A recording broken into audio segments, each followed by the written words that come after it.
walaalkayga muslimkow waxaad ogsoonataa nicmadooyinka ugu waaweyn inay ka mid tahay waalidkaaga jiritaankooga waalidkaaga garab joogay ku garab joogaan ogsoonow nicmadooyinka ilaahay bixiyo kuwa ugu waaweyn inay ka mid tahay nicmadaasna waxaa dareemi karown cidday ka maqan yihiin waalidkii labadoodu amba midkood walaalayaal miyaan ku doorsan karnaa waalidkeed cid kale boostigee waalidkaa ka baxeen miyay kuu buuxin karaan cid kale jawaabtu waa maya maxaa seelay haddii maantay zawjadaada isfahmi weydiin amba aad kala tegtiin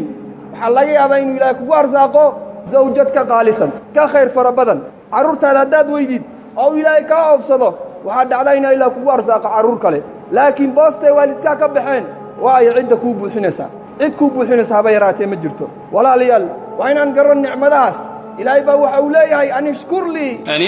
lii waliwaalidayka ilaya almasiir aniga igu shukri iyo waalidkaabu ilaahay leeyahay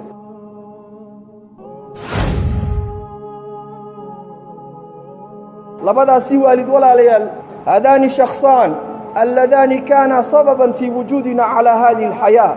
labadaasi waalid walaalayaal waa kuwa noo sababay inaan jirno oon ku eekaanno noloshan adduun waa kuwan agtooda aan ka helnay xanaanaysta iyo barbaarista wakhti aan hayn dad yaryar oo waxba hayn xataa naqifu calaa arjulina wa kunnaa rijaalan nactamidu calaa anfusina ilaa aan ka noqonnay rag awooddooda cuskada oo cagooga ku istaaga walidaalika ayuu ilaahay waxa u yeelay walaalayaal xuquuq bacda xuquuqih tawxiidkiisa kadib iyo cibaadadiisa ilaahay wuxuu ku xidhay waalidkii xuquuqdoodii waa maxay xuquuqda waalidka nagu leeyihiin waa inaan u samafalno waa inaan wanaajinno waa inaan u khidmayno walaalayaal arrintaasi waa waajib muqadasa oo ilaahay qur-aankiisa nagula dardaarmay ikhwaani fi اllaah yaquulu rabbuna fii kitaabihi اlkariim وقضى ربك ألا تعبدوا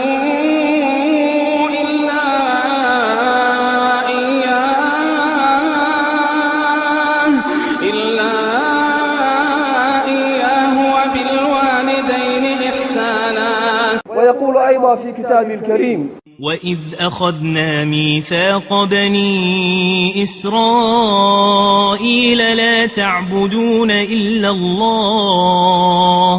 لا تعبدون إلا الله وبالوالدين إحسانا وذي القربى إلهي ساس ولا نقول دردارميا إلهي ساس ولا نعمريا أو واجبي أو حكمي ولا لا إلهي إن لبدي والد أن وناجنو أو سمفلنا وقت لا سيما إيجادان دا حبيان ولا ليال هدان والله اسكو فيرسنو dhaqamadeena iyo sidaan waalidkeen maanta loola dhaqmayo waxaan iswada arkaynaa annagoo waalidkeen ku madaxadag annagoo waalidkeen caasinana iswada arkaynaa salafuna saalix ridwaanullaahi calayhim waxay bixiyeen tusaalaha kuwa ugu wanaagsan haddaan soo qaadano asxaabtii abu hurayrata radia allahu tacaala canhu asxaabigaa wada garanaysiin idaa dakhala calaa ummih markuu hooyadii u soo galo waxa uu odhan jiray assalaamu calayki waraxmatullaahi wabarakaatuh raximaki illaah kamaa rabbaytanii sagiira hooyoy naxariis karkaagu haato sidaad ii soo barbaarisay yaraantaydii wataraddu qaa'ilatan waxay ku odhan jirtay iyadoo u jawaabaysa calayka assalaam waraxmatullaahi wabarakaatuh jazaaka allaahu khayran kamaa barartanii kabiira ilaahay ha ka abaalmariyo abi hurayraay sidaad iigu samafashay wakhtigaan gaadhay da waad ku mahadsantahay bay ku leedahay xasanulbasri calayhi raxmatullaah imaamu taabiciin waxaa lagu yidhi bal nooga waran samafalka waalidkaaga iyo saad ugu samafalaysa nooga sheekee waxa uu yidhi xasanulbasri innii lan usawibu ilayha nadaran istixyaa'an minhaa waxaan haa buu yidhi mid hooyadii indhahaan ku taagin indhaha iyo aragtida kama buuxsan jirin buu yidhi bal waan ka xishoon jiray waan ka foorarin jiray buu leeyahay xishoodaan ka xishoonayo weynaynaan weynaynayo maantana iska daa in laga xishoodo waalidkiiye waxaa lagu dilayaa macsiyo iyo jaad iyo xumaan baa waalidkii lagu dilayaa halkaa baan ka gaadhnay walaalayaal xumaan ee nafeena dib aan u fiirinno oo aan wanaajinno waxaa laga wariyaa oo kale zayd alcaabidiin ibnu cali calayhi raxmatullaah waxaa lagu yidhi innaka kaiira albiri biummik adu waxaa taa mid hooyadii in fara badan u samafala laakiin maxaasaa yeelay baa lagu yidhi hooyadaa lama cuntay sida maxaa kugu dhacay baa lagu yidhi waxa uu yidhi bal u fiirsada akhshaa an tasbita yadii ilaa luqmatin qad sabaqat caynuhaa فأكون قد عققتها وحاولي وحان أولا عونين هو يدي